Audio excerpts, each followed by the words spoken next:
Well, good morning, everybody. It is Dave and Bo. We're out here early in the morning because, it's summer and it gets hot, and Bo likes to be inside in front of the fan. So we're going to cruise around the garden. It's a beautiful day out here. It's very humid, though. And then there's Bo there. Blue skies. It's supposed to be a couple days of really hot weather this coming week, 100 degrees for a couple of days, but that doesn't seem too bad because it's not going to be hotter than 100, and it's only going to last a short time. So I can deal with that, and then that's the only thing in the 10-day forecast. So I'm really happy. That'll put us around August, or I wish, July 20th. So everything's going pretty well here in the garden. Let's walk around and take a look. Of course, the Mandevilla is just loving the heat. Look how beautiful those blooms are. The other Mandevilla that we planted is over here. That has survived a couple of weeks now really nicely in this area.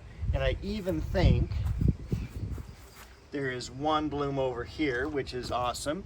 And no sign of burning or anything like that. So knock on wood.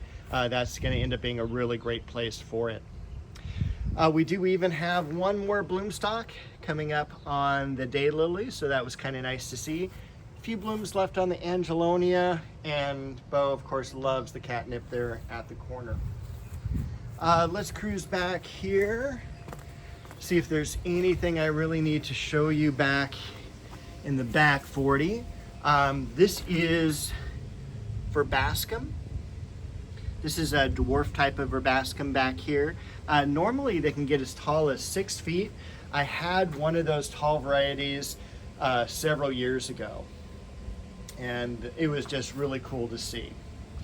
I don't think there's really anything else back here that I need to note. Mostly everything, like the lily here. Look at that. We've even got a bud coming up on the blood lily already. Look at that. Isn't that cool?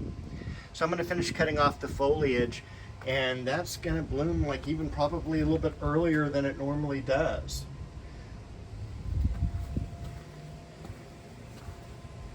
The other Hemananthus here. I really love the lace leaf Japanese maple there. Kinshi, I believe, is the name. But I moved all the Japanese maples back here with the help of Bo. Just to protect them a little bit more against the sun. I'll probably move the dancing peacock one as well with this heat wave coming up. The geraniums are doing well here. New growth being put on. The ferns, of course, like major weed. I mean, look at that. That's like 8-10 feet of basically sword fern. The Davallia up top is looking good. The Caprasma, the mirror plant. Look at that euphorbia. It's growing like crazy. Over here, we got the Shishigashira, Japanese maple, the lion's head. We've got the carex down below and my shadow. Take a look at all the blooms on the New Guinea impatiens. And even more so, take a look at the blooms on the Plumeria. Isn't that just amazing? That is like Hawaii right there. And last year, this didn't bloom. I was worried it wasn't gonna bloom either this year because I moved it, but it's just done terrific. So this is wonderful. You can see that the Clivia definitely got some sun damage. I'm just about to cover it up.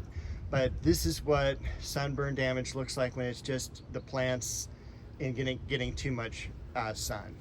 The good news, though, we do have the Chinese fringe tree above it. It is putting on more and more growth, but still not enough to give it the shade that it needs. So today's date is the 11th of July, so we're looking at 3 weeks now, roughly, past the summer solstice, about 20 days. So we're starting to get less and less light, but it still needs to be covered. So Bo is going to help me cover that with the shade cloth in just a few minutes. We've got another beautiful antique rose right here. The bloodgood maple behind. In front, we've got the Jedlo orange. Take a look at the Brussels sprouts. Isn't that cool? And they're starting to form a little bit. See if I can get a little bit closer there. We've got, sneaking back in here, take a look. We've got a cantaloupe. Over here, watermelon 1, watermelon 2. And this one, this is the, let's switch around here. This one is the heirloom one. I think it's called something with stars, moon and stars, something like that. But you can start to see it speckling up a little bit.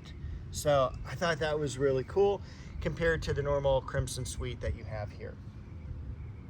All right, let's take a look over here. We've got Lemon Boy right there.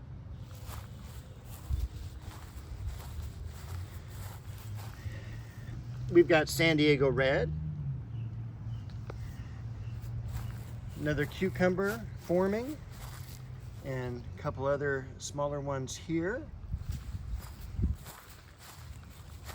I need to pull off the overripe bell peppers.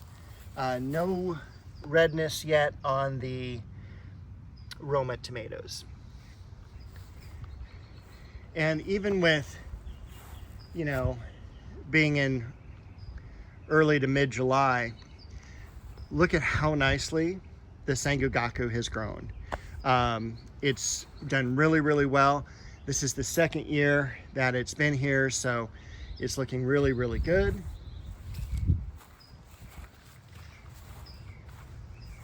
That's Judy Garland.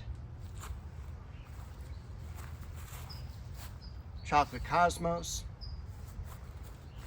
And also, this is, and of course, everywhere I turn, my shadow's in the way. This is Bronze Age. That's done extremely well, and knock on wood, I really don't see any leaf burning at all here. We've got those really cool Salpiglossus flowers.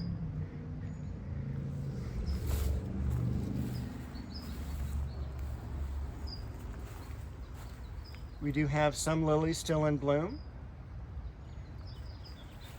You can kind of see the Shastas in the background. They do great every year, but they're just hardly seen. A lot of color on the sweet pea shrub. Garden Party.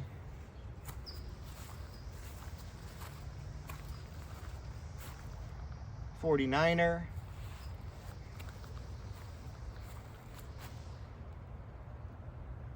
Chrysler Imperial or Oklahoma, I forget which. I probably tell you one week and one the other. Lynn Anderson has come into bloom again. Look at that cool bicolor. And then we've got the last stand of lilies, of the Oriental tree lilies in bloom here. Most of all of them are now completely done, but this one here just opened. I finished the gate. Did I show you that? The gate's done, and I even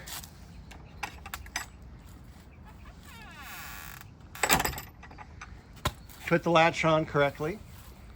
I even have the hinges in correctly.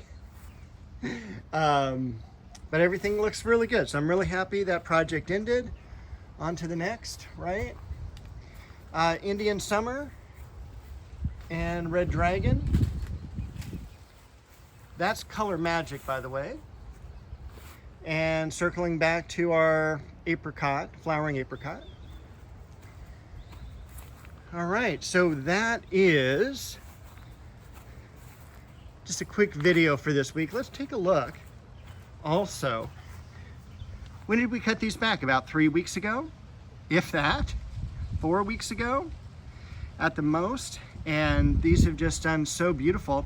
This is the Society garlic. Society garlic grows in just wonderful areas. In the sun, partial shade, in wet conditions, in dry conditions.